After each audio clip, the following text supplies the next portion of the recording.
अस्सलाम वालेकुम दोस्तों, मैं हूं शाहिद हुसैन। सिंध हाई कोर्ट से अहम खबरों के हवाले से आपको बताऊंगा। एक तो लापता अफराद की बाजियाबी से मुताल्लिक बड़ी पेशरफ्त हुई है, और दूसरा ये है कि अगर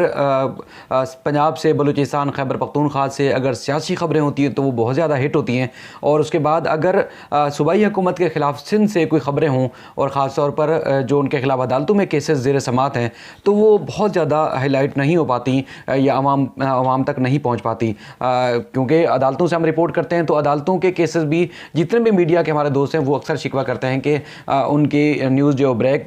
नहीं होती, फ्लैश नहीं होती, या अखबारात में भी उनको स्पेस नहीं मिलता। लेकिन उसके बरक्स अगर इस्लामाबाद में देखें, पंजाब में देखें, खैबर पख्तूनख्वा या बलूचिस्तान में देखते हैं, कोई भी सियासी हलचल होती है तो वो जो है वो मंजर आम पर आती है, बल्कि उस पर सोशल मीडिया पर और कौमी मीडिया पर बहुत ज़्यादा बात होती है।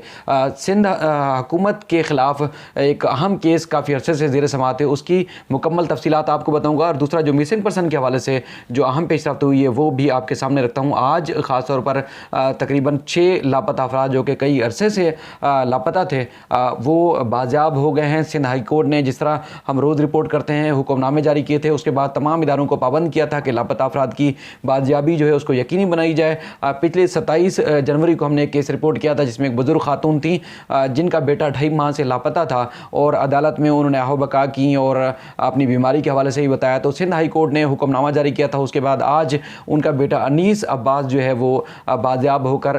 ना सिर्फ घर बल्कि वो चल कर खुद अदालत में पेश हुआ, और खातून भी अदालत में पेश हुई, जिस पर उन्होंने जो दीगर लापता अफराद हैं उस हवाले से उन्होंने कहा कि जिस तरह इनका बेटा बाजियाब होकर वापस आया तो इस तरह और भी जो माएँ परेशान हैं या उनके घर वाले परेशान हैं तो उनकी परेशानी कम होनी चाहिए, और उनके जो लापता जो फ़र्द हैं, अफराद हैं, वो फौरी तौर पर बाजियाब होने चाहिए। उन्होंने काफ़ी खुशी का इजहार किया। इसके अलावा जो दीगर लापता थे उसके हवाले से 2 शहरी जो थे वो घर वापस आ चुके हैं, बल्कि 3, सिकंदर, साहिल और सरफराज, और एक सलमान जो शहरी था उसकी CTD ने गिरफ्तारी जाहिर कर दी है। इस तरह बड़ी अहम पेशरफ्त हुई, और इसके अलावा जो दीगर लापता शहरी हैं उस हवाले से सिंध हाई कोर्ट ने हुक्म दिया है कि 1 महीने के अंदर अंदर मज़ीद पेशरफ्त रिपोर्ट अदालत में पेश की जाए, और एक नौमौलूद बच्चा जो सिविल अस्पताल से लापता हुआ था उस हवाले से भी सिंध हाई कोर्ट ने सेक्रेटरी सेहत को तलब किया है, चूँकि DNA करवाना था, और जिस बच्चे के ऊपर जिनका बच्चा लापता हुआ था तो उनकी दूसरे किसी बच्चे के ऊपर शक है कि उनका बच्चा है दूसरी फैमिली के पास, उसका DNA कराया जाए ताकि ये वाज़ेह हो सके कि वो असल बच्चा है किसका। ये और इसके अलावा जो ख़ास तौर पर जो सियासी खबरें हैं वो ये हैं कि अगर सिंध हाई कोर्ट में बाकायदा ये केस समात इसकी हो और उसके बाद बर वक्त अगर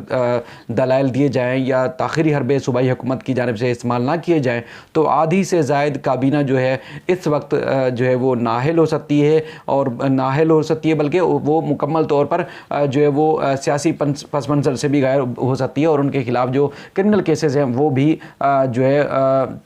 दायर हो सकते हैं और उनके खिलाफ कार्रवाई हो सकती है। एक महमूद अख्तर नकवी हैं जो कि तवील अरसे से मफाद आमा के केसेस जो है अदालतों में चलाते हैं, दायर करते हैं, और काफ़ी फ़ैसले उनकी दरख्वास्तों पर हुए हैं सिंध से, ख़ास तौर पर चाहे वो पुलिस के मामला हों, नैब की इंक्वायरियाँ हों, करप्ट अफसरान हों, या और भी जो मनसूबे हों जिनके ऊपर करप्शन का शुबा हो, तो उस हवाले से काफ़ी केसेस जो है उन्होंने दायर किए। अब उन्होंने 1.5 साल से तकरीबन 2 साल हो चुके हैं, और उन्होंने सिंध काबीना जिसमें मुर्तज़ा वहाब, निसार खोड़ो, इजाज़ जाखरानी और इसके अलावा वकार मेहदी और पीपल्स पार्टी के और कई मुशीरान और मवानीन ख़ुसूसी हैं उनके हवाले से उन्होंने दरख्वास्तें दायर की हैं कि ये नाअहल हैं और इनको जो काबीना के इजलास में शिरकत करते हैं वो गैर कानूनी है, और इंतहाई अहम फैसलों पर भी वो मौजूद होते हैं, लिहाजा उनको ना सिर्फ नाअहल करार दिया जाए बल्कि जो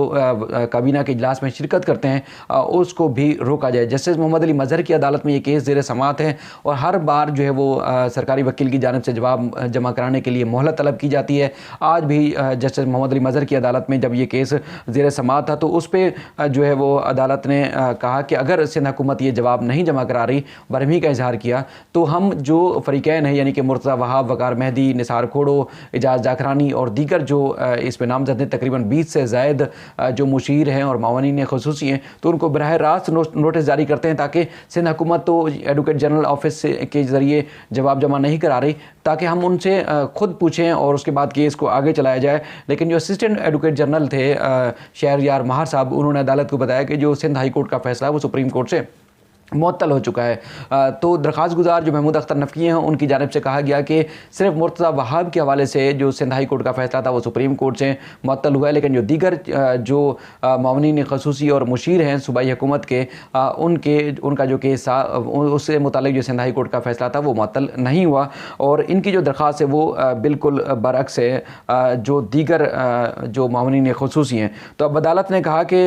ये फ़ौरी तौर पर जवाब जमा कराएँ, अगर नहीं कराएँगे तो हम फिर नोटिस जारी करेंगे या फिर हमें मजबूरन अब केस को जवाब आए बगैर ही हम जो है वो सुनेंगे और उसके बाद हम फैसला भी जारी कर देंगे। अब आखिरी मोहलत दी गई है। और इसके अलावा जो ख़ास तौर पर और हैं मुराद अली शाह साहब, उस हवाले से भी इंतहाई अहमियत का हामिल है केस, लेकिन वो भी क्योंकि हाईलाइट नहीं होता। ये भी दरख्वास्त मुराद अली शाह के जो कि वज़ीर आला सिंध हैं उनकी तकर्री उनको ताहियात नाअहल करार देने के हवाले से भी महमूद अख्तर नकवी ने एक तवील अरसे से सिंध हाई कोर्ट में दरख्वास्त दायर की थी। उसमें भी बार बार जो है वो जवाब जमा नहीं कराया जाता, जिस पर आज भी जस्टिस मोहम्मद अली मज़हर ने बरहमी का इजहार किया, जिस पर उन्होंने जो असिस्टेंट एडवोकेट जनरल थे उन्होंने कहा कि इलेक्शन कमीशन की जानिब से चूँकि जवाब आ चुका है इसलिए इस केस में कोई जान नहीं है और ये जो है केस नहीं सुना जा सकता। तो उस पर अदालत ने कहा कि हम तो बार बार ये आपको मोहलत दे रहे हैं और जवाब जमा कराएं, जवाब जमा नहीं करा रहे, तो इस तरह हमें लगता है कि केस का फ़ैसला जो है ऐसे ही करना पड़ेगा जिस तरह आप जवाब जमा नहीं करा रहे। तो दरख्वास्त गुजार का ये कहना है मौक़िफ़ मुराद अली शाह के हवाले से कि 2 मई 2013 को सुप्रीम कोर्ट ने मुराद अली शाह को नाअहल करार दिया था दोहरी शहरियत रखने पर। नाअहल करार दिए जाने के बावजूद मुराद अली शाह ने 2014 में जामशोरों से ज़िमनी इलेक्शन लड़ा और ना सिर्फ इलेक्शन लड़ा बल्कि जीते। उसके बाद वो उस वक्त भी वज़ीर आला उनको बनाया गया था, उसके बाद दोबारा वो इलेक्शन लड़े, फिर वज़ीर आला MPA मुंतखब हुए और उसके बाद वज़ीर आला उनको बना दिया गया है। इसलिए सुप्रीम कोर्ट की जो अहकामात थे उसकी रोशनी में मुराद अली शाह जो है 62 और 63 पर पूरे नहीं उतरते, लिहाजा उनको जो है ताहयात नाअहल करार दिया जाए। लेकिन अदालत की जानिब से बार बार नोटिस जारी करने के बावजूद सिंध हुकूमत की जानिब से इन दोनों दरख्वास्तों के पर ताहाल जवाब तहरीरी तौर पर जमा नहीं कराया गया। लेकिन सुप्रीम कोर्ट जो इलेक्शन कमीशन की जानिब से जवाब सामने आ चुका है, उनका कहना है कि चूँकि इलेक्शन कमीशन जो है इस मामले को देख रहा है और जो सिंध हाई कोर्ट जो हुक्मनामा जारी करेगी उस पर जो है वो इस पर जो है वो फैसला किया जाएगा। और इसमें काफ़ी और तवील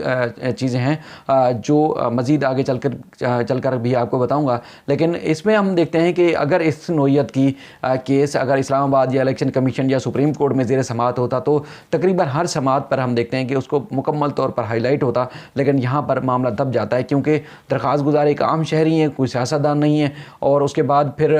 जिस तरह हलीम आदिल शेख जो कि अपोजिशन लीडर हैं सिंध असम्बली में अब बनाए गए हैं PTI की तरफ से, तो आज भी मैं देख रहा था कि जो ऑफिशियल ग्रुप है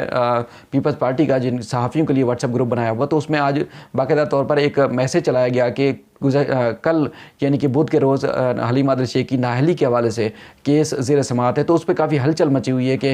वो 62 और 63 पर पूरा नहीं उतरते, उनकी जो फैमिलीज़ की जो जायदादें हैं यानी कि औलादों की दुबई में और दीगर ममालिक में वो ज़ाहिर नहीं की अपने असासों में, तो लिहाजा उनको नाअहल करार दिया जाए। लाला जो है अब्दुर्रहमान बताया जाता है वो पीपल्स पार्टी मलीर से जो है वो कौंसलर या किसी ओहदे पर मुंतखब हुए हैं, तो उन्होंने दरख्वास्त दायर की है। एक तरफ हम देखते हैं कि पीपल्स पार्टी की तरफ से हलीम आदिल शेख के ख़िलाफ़ जो केस दायर हुआ है उसको मुकम्मल तौर पर हाईलाइट किया जाता है, जबकि उनके जो अपने मवनीन ख़ुसूसी यानी कि 20 से ज़ायद जो लोग हैं और इसके अलावा मुराद अली शाह जो कि वज़ीर आला सिंध हैं उनके ख़िलाफ़ जो केस है उस पर वो जवाब भी जमा नहीं कराते और उसके बाद उस पर कोई सियासत भी नहीं होती बल्कि उस मामले को दबा दिया जाता है। और भी कई केसेस से, लेकिन ये अहम चीज़ें थी। मैंने सोचा आपको इसकी मुकम्मल तफसीलात बताऊं और आगे रखूं और फिर किसी और मौजू के साथ आपकी खिदमत में फिर हाजिर हूँगा। तब तक के लिए अल्लाह हाफ़िज़।